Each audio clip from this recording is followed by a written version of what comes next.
RTV সহ বিভিন্ন গণমাধ্যমে খবর প্রকাশের পর গোয়াইনঘাটের হাকুরা বাজার মানিকগঞ্জ সড়ক পরিদর্শনে গিয়ে ক্ষোভ প্রকাশ করেছেন প্রবাসী কল্যাণ মন্ত্রী আরিফুল হক চৌধুরী।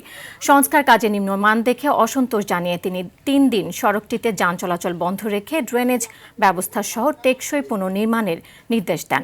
প্রতিদিন বিপুল সংখ্যক ভারী যানবাহন চলাচল করায় কাজে কোনো অনিয়ম সহ্য করা হবে না বলে হুঁশিয়ারি দেন মন্ত্রী। এদিকে সংবাদ প্রচারের পর প্রশাসনের এমন দ্রুত পদক্ষেপে আশার আলো দেখছেন স্থানীয়রা।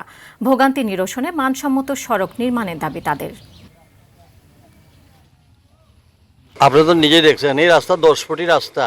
এই রাস্তার পাশে দিয়ে বালুর মহল তৈরি করা হয়েছে, হেভি ট্রাক গাড়িগুলো চলাচল করে। তা আমি নির্দেশ দিয়েছি আজকে থেকে 3 দিনের জন্য রাস্তা বন্ধ করে এখানে ইউনিব্লক দিয়ে রাস্তা তৈরি করতে হইলেও তারা বসানো পর্যন্ত সময় আনালে ট্রাক উঠলে এটা করার পরে 2 দিক থেকে যদি সবাই জায়গা ছাড়েন, রাস্তা ছাড়েন, তা আমি আসবো।